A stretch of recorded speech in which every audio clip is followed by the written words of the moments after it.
معزز ناظرین السلام علیکم۔ اگرچہ تاریخی کتب کے اوراق میں بادشاہوں کے عدل و انصاف کے بہت سے قصے آپ کو ملے ہوں گے، آج جو واقعہ میں آپ لوگوں کو سنانے جا رہا ہوں، ایسا قصہ آپ کو کسی بادشاہ کے متعلق نہیں ملے گا۔ ایک روز ایک شخص سلطان محمود غزنوی کے دربار میں انصاف کے لیے حاضر ہوتا ہے۔ جب سلطان اس کی طرف متوجہ ہوا تو اس شخص نے عرض کیا، میری شکایت ایسی نہیں ہے کہ میں اسے سرے دربار سب لوگوں کے سامنے بیان کروں۔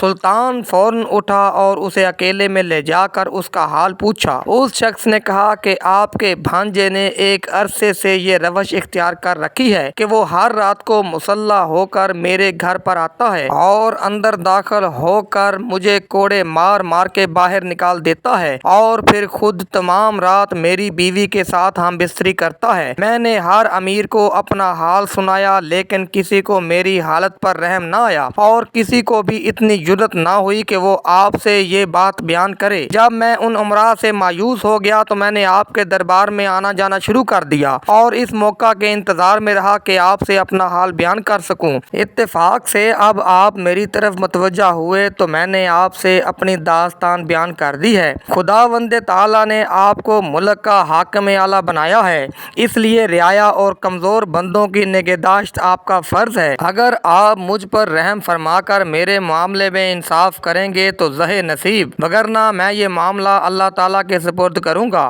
اور اس کے منصفانہ فیصلے کا انتظار کروں گا۔ سلطان محمود غزنوی پر اس واقعہ کا بہت اثر ہوا اور وہ یہ سب کچھ سن کر رونے لگا اور اس شخص سے مخاطب ہو کر کہا، اے مظلوم، تو اس سے پہلے میرے پاس کیوں نہ آیا اور اتنے دنوں تک یہ ظلم برداشت کیوں کرتا رہا؟ اس شخص نے جواب دیا، بادشاہ سلامت، میں ایک مدت سے یہ کوشش کر رہا تھا کہ کسی طرح آپ کے حضور حاضر ہو سکوں، لیکن دربار کے چوکیداروں اور دربانوں کی روک تھام کی وجہ سے کامیابی حاصل نہ ہو سکی۔ یہ خدا ہی بہتر طور پر جانتا ہے کہ آج میں کس تدبیر اور بہانے سے یہاں تک پہنچا ہوں اور کس طرح ان چوکیداروں کی نظر سے بچ کر آپ کے حضور میں حاضر ہوا ہوں۔ ہم جیسے فقیروں اور غریبوں کی ایسی قسمت کہاں کہ ہم بغیر کسی ہچکچاہٹ کے سلطانی دربار میں چلے آئیں اور بادشاہ سے بالمشافہ اپنی رودات بیان کر سکیں۔ سلطان نے جواب دیا، تم یہاں مطمئن ہو کر بیٹھو، لیکن اس ملاقات اور گفتگو کا احوال کسی کو نہ بتانا اور اس بات کا خیال رکھو کہ جب وہ سفاک تمہارے گھر میں آ کر تمہاری بیوی کی آبرو ریزی کرے تو فوراً مجھے اطلاع دینا، میں اسی وقت تمہارے ساتھ انصاف کروں گا اور اس سفاک کو اس کی بد کرداری کی سزا دوں گا۔ اس شخص نے یہ سن کر کہا، اے بادشاہ، میرے جیسے نادار شخص کے لیے یہ ممکن نہیں ہے کہ جب چاہوں بلا کسی روک ٹوک آپ سے مل سکوں۔ اس پر سلطان نے اس وقت تمام دربانوں کو بلایا اور ان سے اس شخص کو متعارف کروا کر دربانوں کو حکم دیا کہ جس وقت بھی یہ شخص ہمارے حضور آنا چاہے تو اسے بغیر کسی اطلاع اور روک ٹوک کے آنے دیا جائے، اس سے کسی قسم کی باز پرس نہ کی جائے۔ ان دربانوں کی رخصت کے بعد سلطان محمود رحمۃ اللہ علیہ نے اس شخص سے چپکے سے کہا، اگرچہ آپ میرے حکم کے مطابق یہ لوگ تمہیں یہاں آنے سے روکنے کی جرأت نہ کریں گے، لیکن پھر بھی احتیاطاً تمہیں یہ بتائے دیتا ہوں کہ اگر کبھی اتفاق سے یہ چوکیدار میری عدم فرصتی یا آرام کا عذر کر کے تمہیں روکنا چاہیں اور میرے پاس آنے سے منع کریں تو تم فلاں جگہ سے چھپ کر چلے آنا اور آہستہ آہستہ سے مجھے آواز دینا، میں یہ آواز سنتے ہی تمہارے پاس پہنچ جاؤں گا۔ اس گفتگو کے بعد سلطان نے اس شخص کو رخصت کر دیا اور خود اس کی آمد کا انتظار کرنے لگا۔ وہ شخص اپنے گھر واپس آ گیا۔ 2 راتیں تو آرام سے گزریں اور کوئی ایسا واقعہ پیش نہ آیا کہ اسے سلطان سے ملاقات کی ضرورت پیش آتی۔ تیسری رات کو اس شخص کا رقیب یعنی کہ سلطان کا بھانجا حسب معمول اس کے گھر آیا اور اسے مار مار کے گھر سے نکال دیا اور خود اس کی بیوی کے ساتھ عیش و عشرت میں مشغول ہو گیا۔ وہ شخص اسی وقت دوڑتا ہوا بادشاہی محل کی طرف آیا اور اس نے دربانوں سے کہا کہ بادشاہ کو اس کی آمد کی اطلاع دی جائے۔ دربانوں نے جواب دیا کہ بادشاہ اس وقت دیوان خانے کی بجائے اپنے حرم سرا میں ہے، اس لیے اس تک اطلاع پہنچانا ناممکن ہے۔ وہ شخص مایوس ہو کر اس جگہ پر پہنچا جس کے بارے میں سلطان محمود نے اسے پہلے سے بتا رکھا تھا۔ یہاں اس نے آہستہ سے پکارا، بادشاہ سلامت، بادشاہ سلامت، اس وقت آپ کس کام میں مشغول ہیں؟ سلطان نے فوری جواب دیا، ٹھہرو،